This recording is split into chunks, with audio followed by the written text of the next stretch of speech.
जी dear students, आज का हमारा टॉपिक है in elastic collision in to dimensions. अब यहाँ पे बात हो रही है इन इलास्टिक कोलिजन की।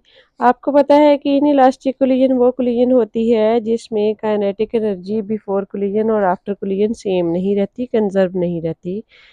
बिफोर कोलिजन काइनेटिक एनर्जी और होगी और आफ्टर कोलिजन काइनेटिक एनर्जी और होगी। और यहाँ बात हो रही है kinetic collision in kinetic energy की ऐसी कोलिजन में जो कि टू डायमेंशन में मूव कर रहे होंगे बॉडीज। अब टू डायमेंशन का मतलब ये है कि at the same time body की जो मूवमेंट होगी वो, अगर हम एक्स वाई सिस्टम की बात करें, एक्स वाई कोऑर्डिनेट सिस्टम में, वो एक्स डायरेक्शन में भी मूव करेगा बॉडी और वाई डायरेक्शन में भी मूव करेगा।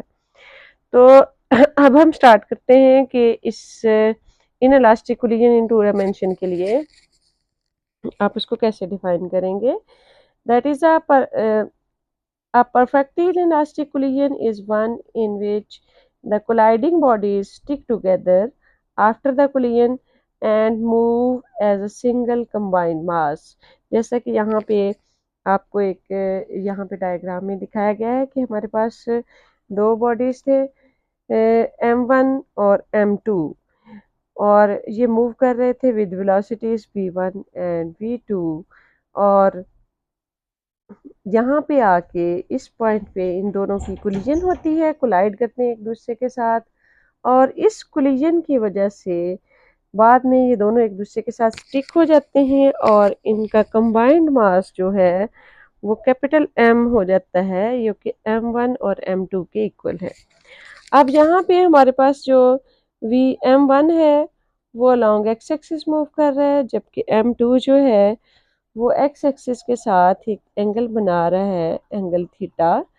और इस तरह से यहाँ पे जो M2 है जो कि V2 वेलोसिटी के साथ मूव कर रहा है बिफोर कोलिजन, तो ये V2 की यहाँ पे वेलोसिटी का जो है वेक्टर वो एंगल बना रहा है थीटा एक्स एक्सिस के साथ। अगर हम V2 वेलोसिटी को देखें तो इसके दो कंपोनेंट होंगे, यहाँ पे एक इसका एक्स कंपोनेंट होगा और एक वाई कंपोनेंट होगा। और यहाँ पे आके ओरिजिन पे ये दोनों बॉडीज जो हैं वो कोलाइड कर रहे हैं, और कोलिजन के बाद ये दोनों एक दूसरे के साथ स्टिक हो जाते हैं, कंबाइन हो जाते हैं और एक्स एक्सिस के साथ ये एक एंगल बनाते हैं जिसको हम फाई से डिनोट कर रहे हैं। तो एंगल फाई बनाते हुए ये वी एफ वेलोसिटी के साथ टोटल मास दोनों का कंबाइन जो है वो इस डायरेक्शन में मूव करता है विद वेलोसिटी वी एफ। तो इसी चीज़ को आगे लेके चलते हैं। यहाँ पे हमने इनिशियली बताना है कि हमारे पास M1 और M2 दो मासेस हैं, और यही वाली बात जो अभी हमने बोली कि एंगल थीटा बन रहा है V2 के साथ, और V1 जो है वो लॉन्ग एक्स एक्सिस है और इनका कंबाइंड मास जो है वो M हो जाता है। ये सब कुछ लिखने के बाद अब हम बात करेंगे इनके मोमेंटम की, क्यों, और उसके साथ साथ काइनेटिक एनर्जी की। अभी हम बात कर रहे हैं, सबसे पहले हम बात करेंगे law of conservation of momentum की। जब हम इन दो बॉडीज के ऊपर law of conservation of momentum apply करते हैं तो इसमें चूंकि टू डायमेंशनल मोशन है, तो टू डायमेंशनल की मोशन की वजह से हम इसको टू पार्ट्स में डिवाइड कर लेते हैं। यानी एक्स डायरेक्शन का मोमेंटम पहले कैलकुलेट करते हैं और फिर वाई डायरेक्शन का मोमेंटम जो है वो हम कैलकुलेट करेंगे। जब हम बात करते हैं एक्स डायरेक्शन की, तो इसमें आपको पता है V1 जो है वो तो अलोंग एक्स एक्सिस है, इसकी डायरेक्शन जो है वो ऐसे पॉजिटिव एक्स एक्सिस में, जबकि V2 जो है उसका एंगल थीटा बन रहा था। अगर मैं यहाँ पे ये V2 वेक्टर की बात करूँ, इसके दो कंपोनेंट बनते हैं, एक इसका एक्स कंपोनेंट है और दूसरा वाई कंपोनेंट। और आपको पता है कि जो एक्स कंपोनेंट होगा V2x का, वो किसके इक्वल होगा, वो इक्वल होगा V2 cos ऑफ थीटा। और इसी तरह जो इसका y कंपोनेंट होगा वो होगा V2 साइन ऑफ थीटा। ठीक है, तो अब हम अप्लाई करते हैं पहले एक्स डायरेक्शन के लिए। ये बिफोर कोलिजन, हम बिफोर कोलिजन अगर मोमेंटम की बात करें M1v1 प्लस M2v2। अब जो कि हम एक्स डायरेक्शन की बात कर रहे हैं तो इसलिए हमने सब्जेक्ट में यहाँ पे एक्स पुट कर दिया। तो ये है बिफोर कोलिजन टोटल मोमेंटम। अब टोटल मोमेंटम आफ्टर कोलिजन की बात करें तो उसमें दोनों मासेस कंबाइन हो जाते हैं m1 प्लस m2, और इसके साथ हमारे पास फाइनल वेलोसिटी का एक्स कंपोनेंट। अब हम जो हमारे पास जो फाइनल वेलोसिटी है vf, उसके भी हम दो कंपोनेंट बनाएंगे, ये एक्स कंपोनेंट और वाई कंपोनेंट। एक्स कंपोनेंट होगा vf cos थीटा, लेकिन यहाँ पे थीटा नहीं है, हमने फाई यूज किया है एंगल, तो ये cos फाई आ जाएगा। इसी तरह y कंपोनेंट जो होगा वो vf sin फाई आएगा। तो यहाँ पे हमारे पास ये vfx है, उसके लिए हम ये वाला कंपोनेंट इस्तेमाल करेंगे। अब अगले स्टेप में हम इनके कंपोनेंट्स की वैल्यूज लिखते हैं। पहला है हमारे पास m1 v1 x। अब इसके साथ जो है आप देखें, हमने सिर्फ m1 v1 लिखा क्योंकि जो फर्स्ट बॉडी है उसकी velocity only along X axis है, उसमें वाई एक्सिस है ही नहीं है, कोई और एक्सिस नहीं है। तो हमारी टोटल जो इसको इसलिए हमने v1 जो है उसको हमने कंपोनेंट्स में डिवाइड ही नहीं किया है, एक्स वाई कंपोनेंट इसके निकाले ही नहीं है, तो हमारे पास ये वन डायमेंशन ही है, तो हमने इसको m1 v1 as it is लिख लिया। और जब हम m2 v2 x की बात करेंगे तो v2 x हमारा है v2 cos ऑफ थीटा, तो उसकी जगह मैंने v2 cos ऑफ थीटा लिखा। और इसके बाद m vfx जो है वो आपको पता है vf cos ऑफ फाई, तो उसकी जगह उसकी वैल्यू आ गई। तो ये हमारे पास एक्सप्रेशन आ गया ये वाला, जो हमें बता रहा है momentum before collision and momentum after collision in X direction are equal और same. Law of conservation of momentum along X axis apply हुआ। अब हम इसी को अप्लाई करेंगे law of conservation of momentum को अलोंग वाई एक्सिस। तो इसके लिए हम, यही हमारी पहले वाली इक्वेशन है, लेकिन हम सबस्क्रिप्ट जो है वो एक्स की बजाय वाई यूज करेंगे। अब जो कि वाई डायरेक्शन में तो v1 वेलोसिटी थी नहीं, इसलिए ये वाला कंपोनेंट तो हमारा जीरो हो जाएगा। इस टर्म को जीरो करने के बाद हम v2y की बात करें तो आपने अभी देखा है कि v2y जो अभी हमने वैल्यू निकाली थी वो हमारे पास थी v2 साइन ऑफ थीटा, तो इसकी जगह पे हम लिखेंगे v2 साइन ऑफ थीटा। इसके बाद ये हमारा कंबाइंड मास है कैपिटल M के इक्वल, और वी एफ वाई जो है वो V F sine of Y आ जाएगा, V F sine of phi. ये फाई जो है ना ये बिल्कुल ऐसे ही है जैसे कि हम थीटा जो है ना जस्ट डिनोट करने के लिए नाम जो है ये कोई भी रख लेते हैं, तो यहाँ पे हमने इस एंगल का नाम जो है वो फाई रख लिया। ये सारे जो हैं वो लैटिन लेटर्स हैं, और इसी तरह इसको हम यूज़ कर लेते हैं रिप्रेजेंट करने के लिए डिफरेंट चीज़ों को। तो इस तरह से ये देखिए आपने एक्स डायरेक्शन में और फिर वाई डायरेक्शन में आपने अप्लाई कर लिया law of conservation of momentum, तो हमारे पास ये एक्सप्रेशन ये इक्वेशंस जो हैं आ गई, जो कि हमें इंफॉर्मेशन दे रही हैं momentum along the x axis और momentum along the y axis के बारे में। अब इसके बाद हम अप्लाई करेंगे इसमें काइनेटिक एनर्जी का फॉर्मूला, लेकिन अब जो कि ये हमारे पास इन इलास्टिक कोलिजन है, इन इलास्टिक कोलिजन ऐसी कोलिजन होती है जिसमें काइनेटिक एनर्जी जो है वो not conserved, before and after collision same नहीं रहेगी।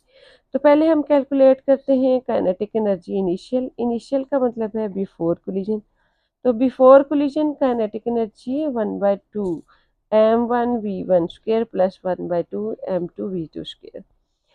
अब इसमें एक चीज़ है कि हमने इसको कंपोनेंट्स की फॉर्म में नहीं लिया, क्योंकि काइनेटिक एनर्जी एक स्केलर क्वांटिटी है जबकि मोमेंटम एक वेक्टर क्वांटिटी था। तो वेक्टर्स जो है ना उसके कंपोनेंट होते हैं, स्केलर क्वांटिटी सेम रहती है, उसके कंपोनेंट्स जो है ना वो एक्स और वाई डायरेक्शन में नहीं होंगे, ठीक है। अब इसी तरह हम कैलकुलेट करेंगे इसकी काइनेटिक एनर्जी फाइनल। तो काइनेटिक एनर्जी फाइनल जो है उसके लिए हमारे पास 1/2 फार्मूला वही रहेगा, लेकिन यहाँ कैपिटल M इस्तेमाल करेंगे और m v f स्क्वायर जो फाइनल वेलोसिटी का फार्मूला है। तो ये हमारे पास आ गए इनिशियल और फाइनल वेलोसिटी के एक्सप्रेशंस।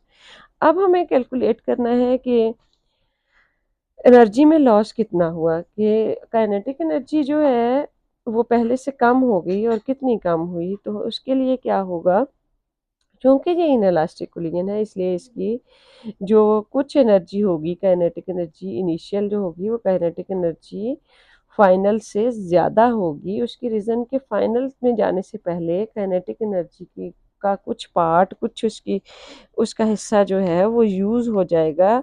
किसमें, जैसे दो बॉडीज़ कोलाइड करते हैं उसमें से साउंड निकलती है, उसकी साउंड एनर्जी में, इसी तरह हीट एनर्जी में, और ये भी हो सकता है कि वो उसकी कोई और पार्ट्स हों, किसी भी तरह की कोई और एनर्जी जो है वो इसमें कन्वर्ट हो जाए। तो अभी हम अगर एक्सप्रेशन लिखें कि एनर्जी में चेंज कितना आया, तो एनर्जी में चेंज को हम लिखेंगे डेल्टा के ई, यानी change in kinetic energy delta के ई। ये डेल्टा का मतलब होता है डिफरेंस, चेंज। तो वो काइनेटिक एनर्जी इनिशियल, क्योंकि काइनेटिक एनर्जी इनिशियल हमारे पास ज़्यादा थी, माइनस काइनेटिक एनर्जी फाइनल आ जाएगा। ठीक है, यानी आफ्टर कोलिजन जो है वो आप माइनस कर देंगे इनिशियल वाली काइनेटिक एनर्जी से। इस तरह से आपके पास इसमें से जो वैल्यू निकलेगी वो आपका एनर्जी लॉस होगा। अब हैं कुछ एग्जांपल्स इन इलास्टिक कोलिजन की। इन इलास्टिक कोलिजन की जो एग्जांपल है उसमें एक एग्जांपल है कराटे चॉप ब्रेकिंग ब्रिक्स। यानी आपने देखा होगा कि जो कराटे वाले होते हैं वो ऐसे लाइंस लगा लेते हैं, एक के ऊपर दूसरी, दूसरी के ऊपर तीसरी, ऐसे। वो किस चीज़ की, वो ईंटों की। और फिर वो बिल्कुल ऐसे बिल्कुल सेंटर में आके ऐसे सीधा हाथ मारते हैं उसके ऊपर, बिल्कुल वर्टिकल डायरेक्शन में। और जब वो बिल्कुल वर्टिकल डायरेक्शन में मारते हैं, बिल्कुल उनके हाथ जो है ना हॉरिजॉन्टल बिल्कुल नहीं होता, वर्टिकल होता है। उसकी रीज़न ये होती है कि वो जब हिट करते हैं तो वो अपनी टोटल एनर्जी जो है वो उसको ट्रांसफ़र कर देते हैं, उसको ब्रिक्स को ट्रांसफ़र कर देते हैं, और ब्रिक्स जो है वो क्रैक हो जाती हैं, उसी वक्त वो टूट जाती हैं। तो इस तरह से उसकी जो टोटल एनर्जी होती है वो ट्रांसफॉर्म हो जाती है। किस में ट्रांसफॉर्म होती है, कुछ हीट एनर्जी में होती है, कुछ साउंड एनर्जी में होती है, कुछ डिफॉर्मेशन में होती है। यानी जो उसके क्रैक्स हैं वो फ्रैक्चर होते हैं, और उसके साथ साथ जो जो है ना, मतलब क्रैक्स आते हैं फिर वो फ्रैक्चर होता है। लेकिन इस कोलिजन में कोई भी बाउंस बैक नहीं होता, यानी उसको जो है इन रिटर्न जो है वो उस तरह की कोई एनर्जी नहीं मिलती। तो इस तरह से जो हाँ, अगर अगर ये बिल्कुल स्ट्रेट सही जगह पे उसको हिट ना किया जाए, यानी इन इलास्टिक कोलिजन अगर ना हो इस तरह की परफेक्टली, तो फिर क्या होगा, फिर उसके रिएक्शन में जो है वो सम टाइम्स आपने देखा होगा किसी की कोई हड्डी वगैरह भी टूट जाती है, चोट लग जाती है, इसका मतलब होता है उसने सही तरह से कोलाइड नहीं किया, उसकी कोलिजन की डायरेक्शन जो है वो ठीक नहीं थी। तो इन इलास्टिक कोलिजन की ये हमारे पास एग्जांपल है जिसमें जो हमारी काइनेटिक एनर्जी है वो इन फॉर्म्स में कन्वर्ट हो जाती है, और आफ्टर कोलिजन वो बिफोर कोलिजन की निस्बत कम हो जाती है, क्योंकि वो इन चीज़ों में भी कुछ ना कुछ जो है वो यूज़ हो जाती है। दूसरी एग्जांपल है कार क्रैश की। दो दो व्हीकल्स, दो कारें, कोई भी चीज़ जो एक दूसरे के साथ कोलाइड करती है, एक दूसरे के साथ टकराती हैं, टकराने के बाद एक एक उनका कंबाइन मास हो जाता है, यानी दोनों जो है वो एक दूसरे के साथ लग जाती हैं। तो देन जो है इस केस में भी अगर हम देखें कि वो एक दूसरे के साथ क्रम्पल करती हैं, डिफॉर्म होती हैं, काइनेटिक एनर्जी का लॉस होता है। और काइनेटिक एनर्जी का जो लॉस है वो कहाँ जाता है, वो असल में कन्वर्ट हो जाता है कुछ हीट एनर्जी में, कुछ साउंड एनर्जी में, कुछ उसके स्ट्रक्चरल डैमेज में। ये सारी चीज़ों में जो है लग के साउंड एनर्जी जो काइनेटिक एनर्जी जो आफ्टर कोलिजन है वो बिफोर कोलिजन से कम हो जाती है। और यूजुअली यही होता है कि क्रम्पल करने के बाद, टकराने के बाद, इम्पैक्ट के बाद जो है वो कार्स या जो भी व्हीकल्स होंगी वो रुक जाती हैं, वो स्टॉप हो जाती हैं। ठीक है, तो उसके बाद हमारे पास तीसरी एग्जांपल है बॉल एंड बैट कोलिजन। जब एक बॉल को हिट करता है एक बैट के साथ कोई प्लेयर, तो देन जो बॉल होती है वो क्या होता है, बाल जो है वो उसमें टेम्परेरी एक डिफॉर्मेशन आती है, स्मॉल सी, बहुत ही माइनर सी। ठीक है, वो उसके उसके साथ जो है, इसका मतलब है बैट जो है वो कुछ भी, कुछ एनर्जी जो है वो भी एब्जॉर्ब करता है।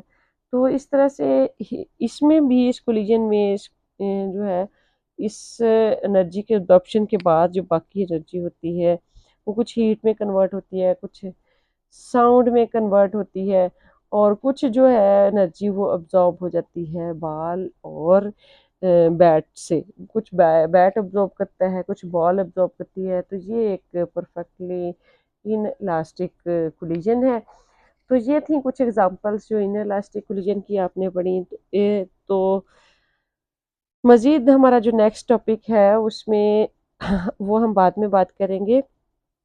अभी यहाँ तक इसमें आपने ये जो हमने ये वाले एक्सप्रेशंस लिखे हैं, अगर आप इतना भी जितना हमने लिख दिया इतना लिख देंगे तो ये काफ़ी है, आप अपने मार्क्स जो हैं वो फुल गेन कर पाएंगे। लेकिन अगर आप साथ में स्टेटमेंट में कुछ थोड़ा बहुत जो है वो ऐड कर दें तो वो ज़्यादा बेटर होगा।